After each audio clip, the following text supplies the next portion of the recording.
Hello there. So I've got some Blu-rays and 4Ks to show you, and today, and let's get started. We'll start off with a film that some people will probably question why I bought it, not because it's a bad film, but because of who directed it. We have Rosemary's Baby, directed by Roman Polanski. Really, really great horror film. I'm not so fussed on the ending though. I've never liked the ending. Those of you who've seen the film will know what the ending is, and I don't want to go into why. I don't want to spoil it, but basically up until like the last sort of 5-10 minutes, it's quite ambiguous as to whether or not it's all in her head or the her neighbours are trying to do what she thinks they're trying to do, and then you find out at the end definitely which one it is, and it's like I wish it just stayed ambiguous personally. But yeah, great film. I do recommend it if you don't mind watching films by problematic creators, shall we say? Some people, if you, I mean, in terms of the question, can you separate the art from the artist? In my opinion, it depends on who you are. If you can watch a film made by like someone who's done a bad thing, and still enjoy it and have it affect your enjoyment, that's fine. But if you feel like you can't enjoy it, you can't separate the art from the artist, and you don't think you should watch films or listen to music or something by someone who's done something bad. That's also fine. I don't think there's a definite answer. I think it really depends on you, the viewer, whether you do or don't. But yeah, this is the 2021 release. I had the original UK release, which was bare bones.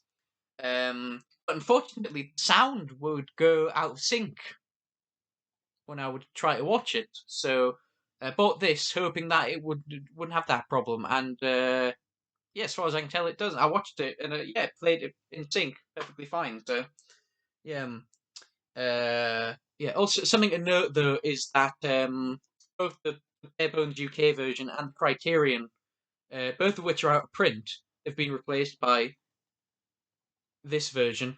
They were both in the original cinema ratio of 1:5. So it was basically like so if you're watching it on a 16:9 like widescreen TV, you get little slight black bars at the top and bottom.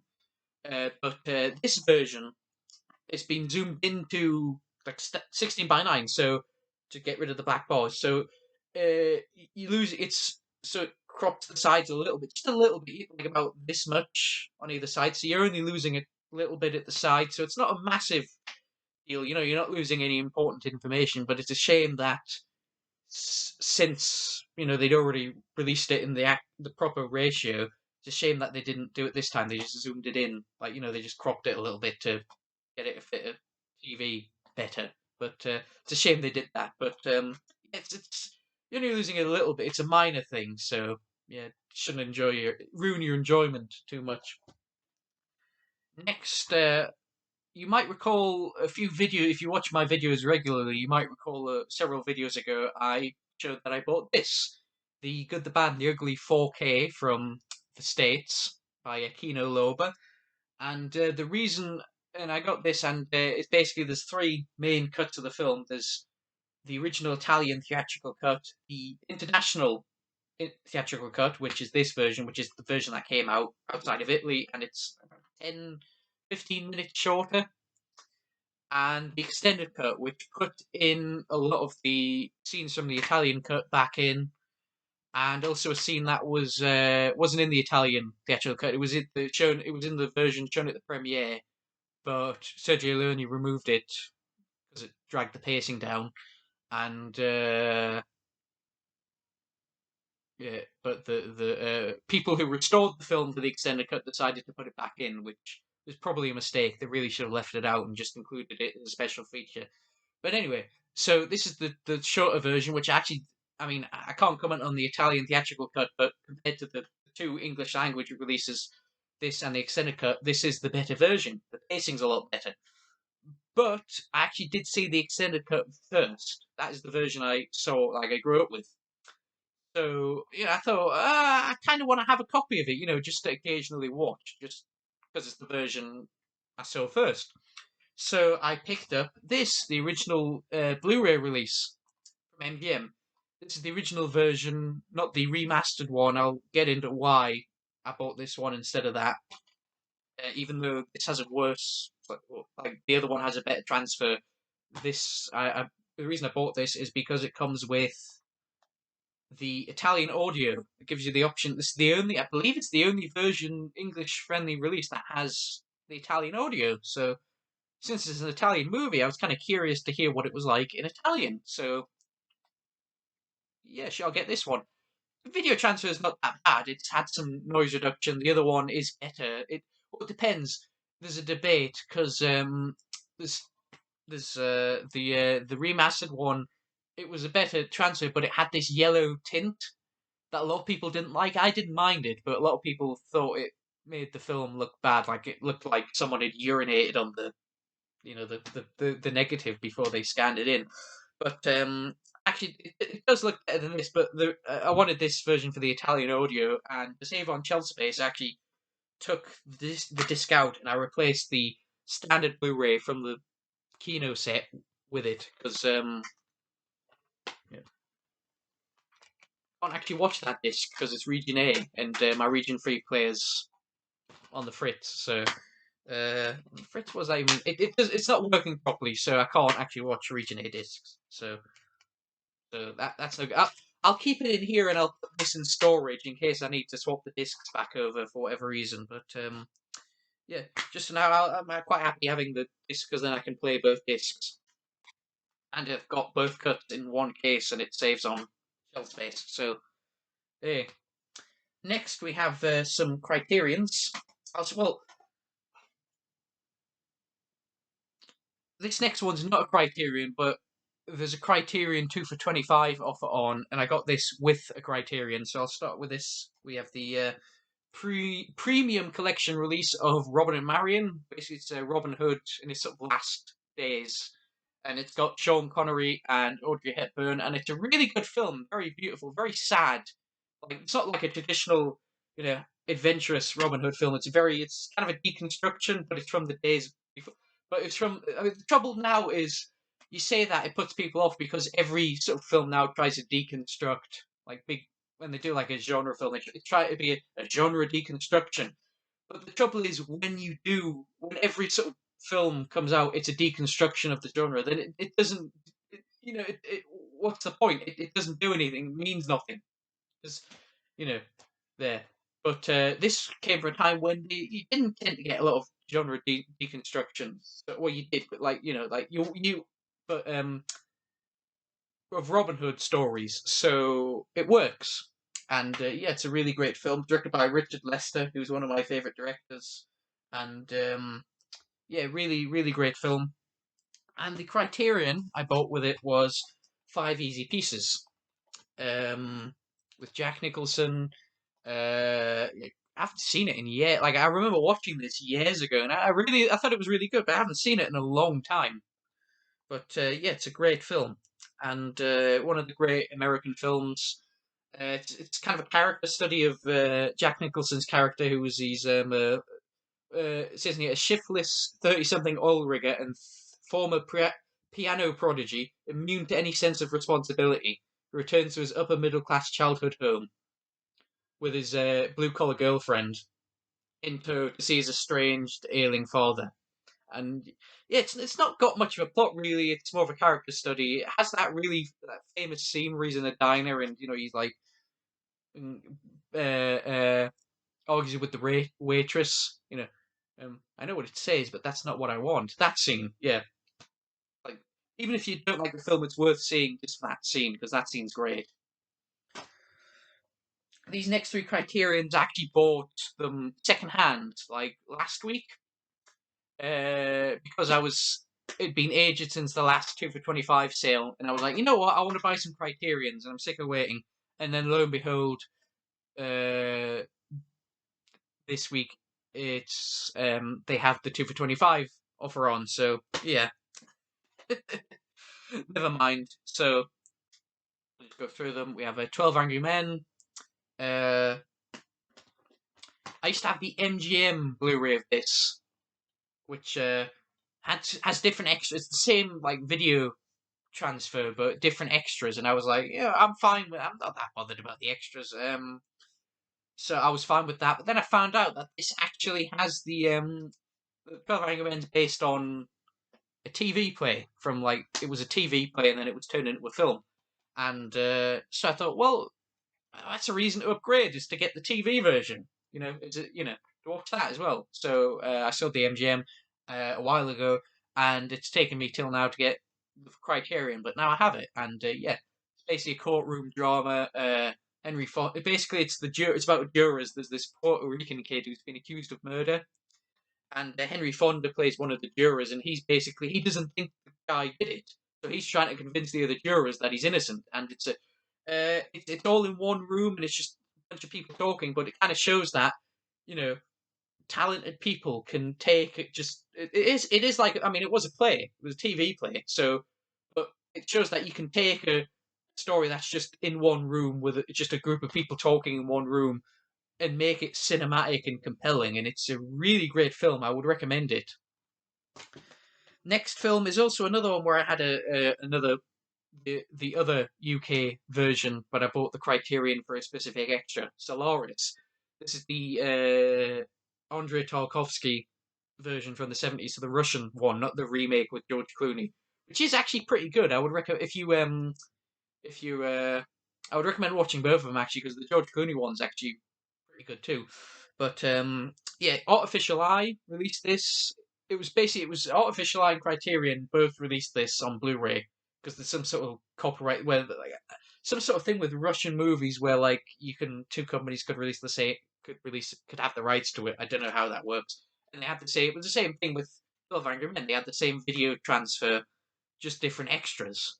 And I was quite happy with the Artificial Eye until I found out that this had some deleted scenes that on the Artificial Eye, and because I really love the film, I was curious to watch the deleted scenes. So I got the Criterion, and yeah, it's very similar to 2001. It's quite slow paced, quite cerebral, but I actually prefer this over 2001.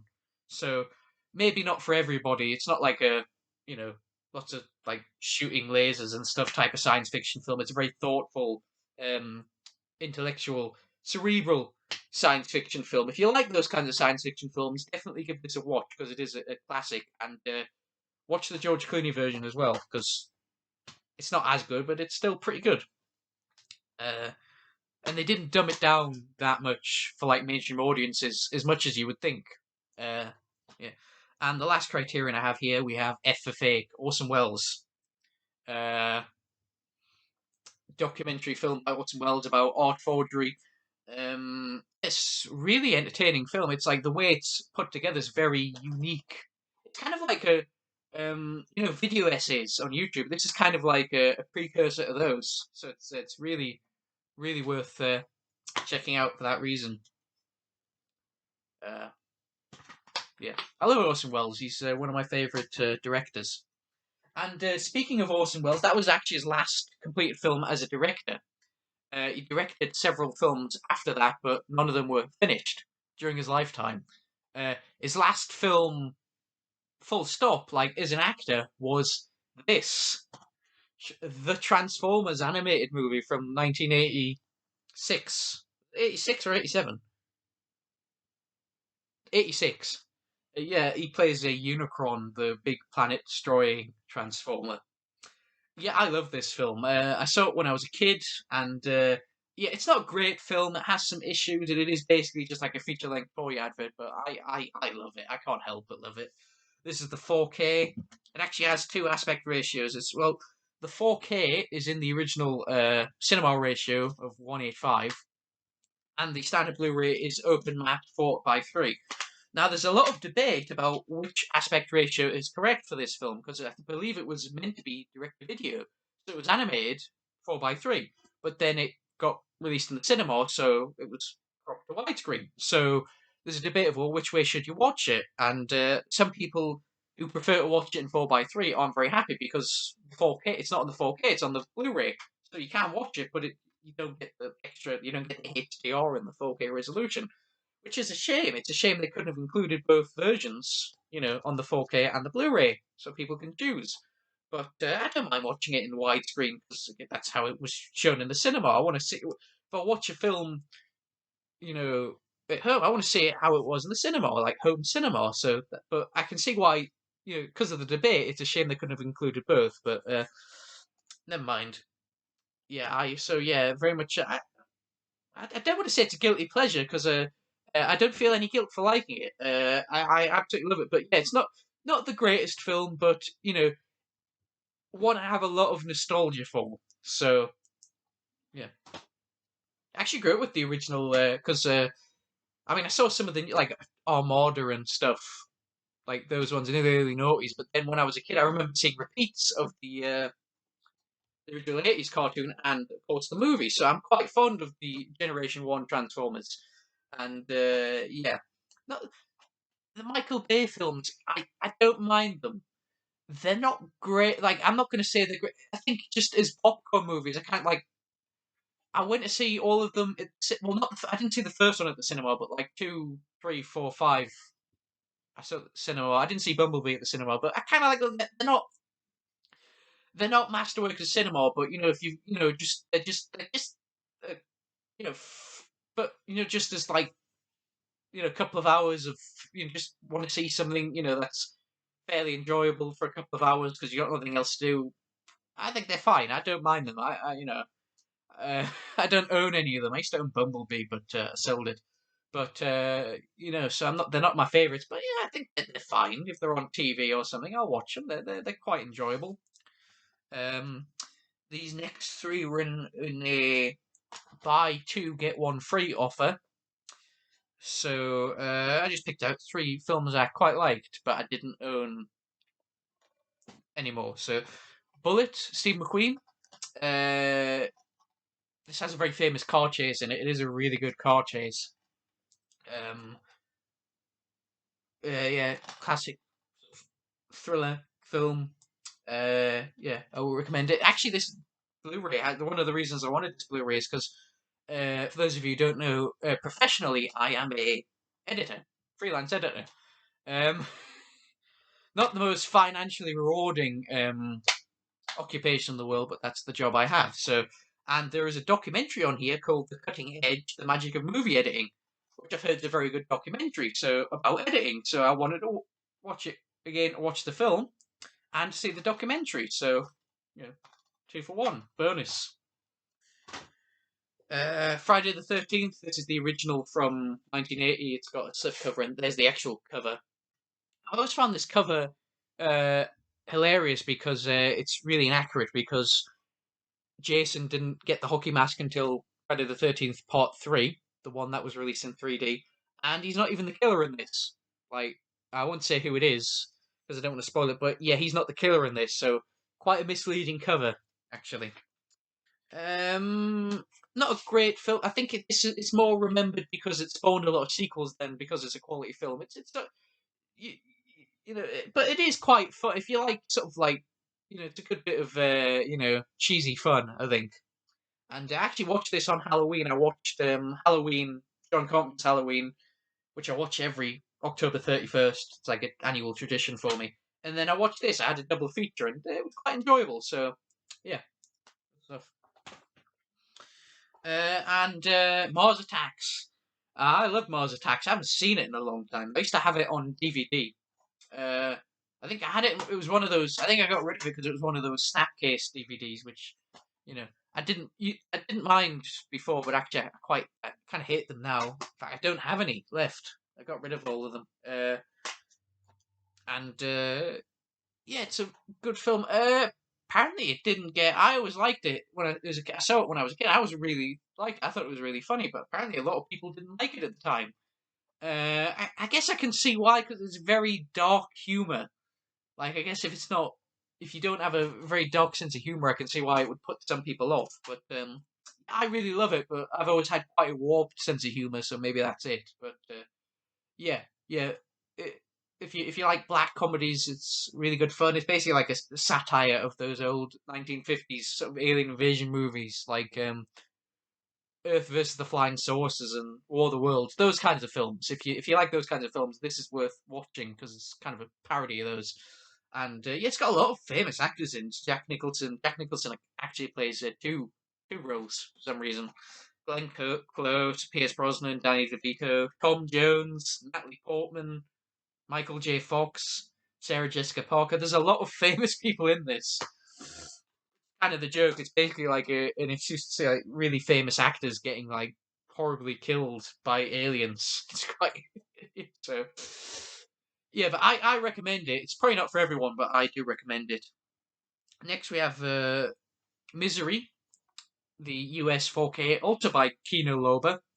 Um, Based on the Stephen King book. I actually do have the book, but I've not read it. I really should because I've never actually read any of Stephen King's books. I should really read the. I bought like an omnibus of this, Carrie, and The Shining, and I just haven't read it yet. I really should because I've seen I've seen some of the movies based on his books, but I've never read the books themselves. So I should probably get on that. Yeah, it's a great film. Basically, James Caan plays a writer, and he has an accident, and he gets rescued by Annie Wilkes, played by Kathy Bates, who's his number one fan.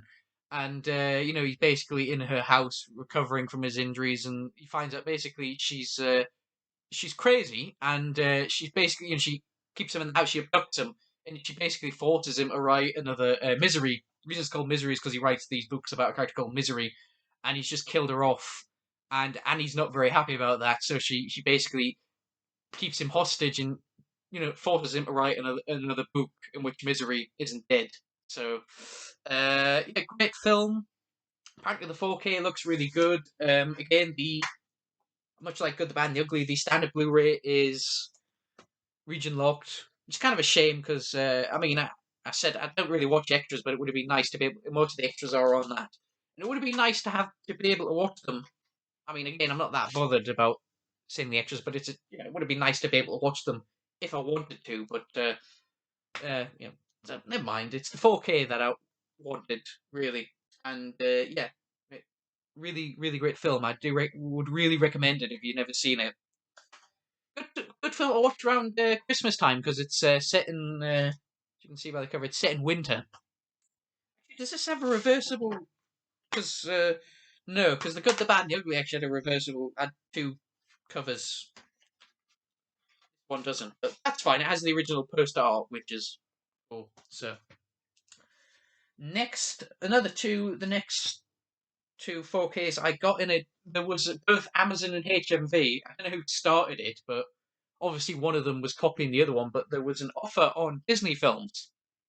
4K releases by Disney released 4Ks, Disney 4Ks, which were you could get two of them for £24. And because Star Wars is owned by Disney, all of the Star Wars films, bar Rise of Skywalker, were in this offer. So I picked up two I didn't own. The Last Jedi, Episode 9, and Solo, the Han Solo spin-off. Now, I'm not the biggest fan of either of these films. I've seen them both once each.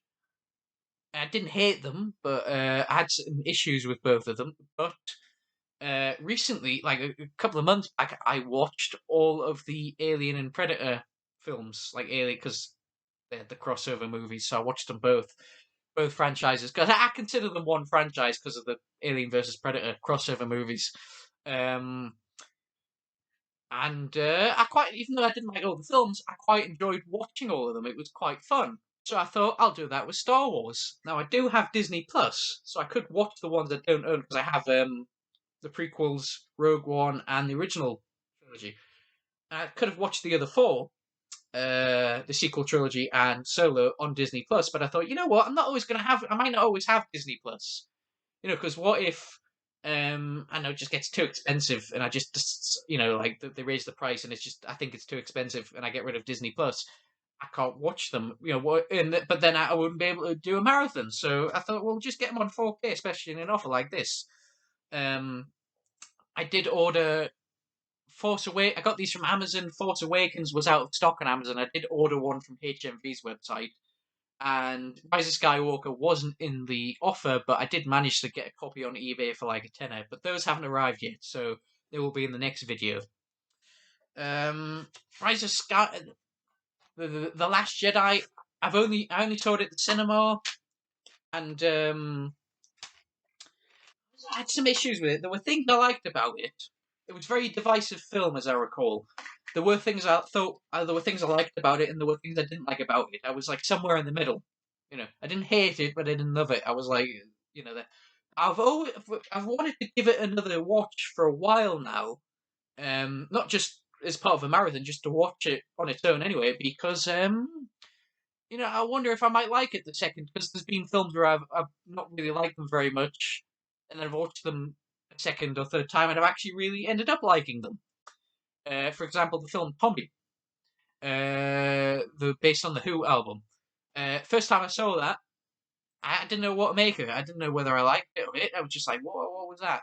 Second time I watched it, I hated it, and then the third time I watched it, actually watched it at the on the big screen.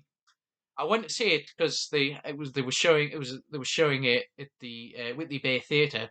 There was a screening of it, and they had Roger Daltrey in like who was the lead singer of the Who and played Tommy in the film.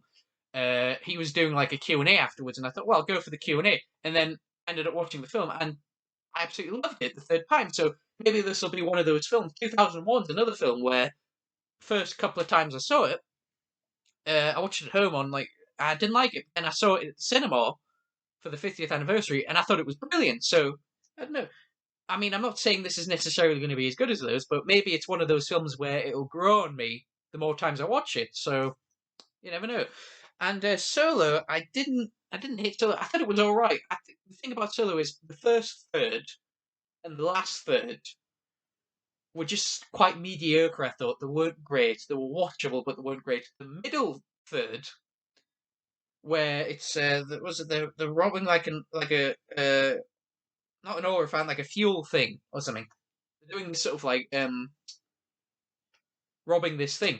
That middle part was actually really good, and I always, my friend Robert and I, we always talk about this. We always say if the first part and the last part had been as good as the middle part, this would have been one of the best Star Wars films. But as it is, it's a mostly mediocre film with a really brilliant part in the middle. So not brilliant, but like really good part. So yeah, but it's fun. It's watchable. I didn't see this in the cinema. I saw it when it was on Sky Movies, I think. Sky Movies, Sky Cinema. They changed the name. I don't know. When it was on TV anyway. Uh, and yeah, so enjoyed it. Like enjoyed parts of it, but like as a whole, it's a bit meh. But there are some really good parts in it. So, and again, once the other two, I can. Well, when the Force Awakens and the Rise of Skywalker show up, I can do a Star Wars marathon. Don't know if I'll do it. Probably might do it around Christmas time, actually. Uh, and last, but definitely not least, in fact, this is probably the best of all the films I've shown you. This is probably the best. The 4K release of The Seventh Seal by Ingmar Bergman. This is a Swedish film, and it's actually where the scene of the guy playing chess with death. That's where this comes from. And there's the 4K in the booklet and standard Blu-ray. Yeah, I love this film. This is an amazing film. If you haven't seen it, it's like there's Sir Max von Sydow. He plays a knight. He comes home to Sweden just like after the Crusades, and he started losing his faith in God, and he's like not just like I've been off fighting, you know, in the Holy Lands in the Crusades.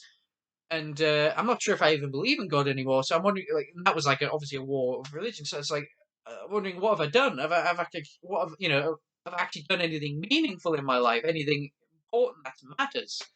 And the reason he's playing chess with death is because death's coming from, and he's playing chess with him to sort of put off his inevitable demise, so he can find some sort of proof that God exists, and his life has had some meaning.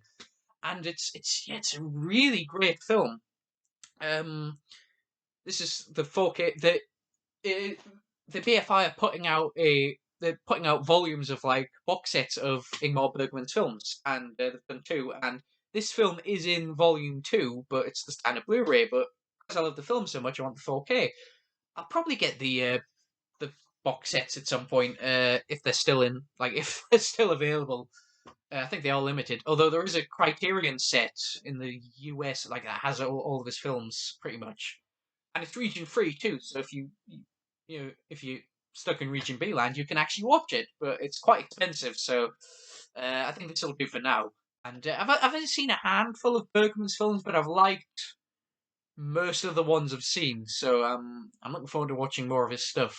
But yeah, definitely, if you've never seen a Bergman film, watch this. What I cannot recommend this more highly. This is like a must-see film. It really is. It's like one of the it's like held as like one of the very best films ever made, and yeah, definitely it is. Yeah, do watch it, please. It's that whatever like my highest recommendations. Go see that. Even if you don't like subtitled films or black and white films, please just give it a watch. It's that good, trust me. So that's the end of the update. I hope if you haven't seen any of these films, that I've encouraged you to check some of them out, and I will see you next time.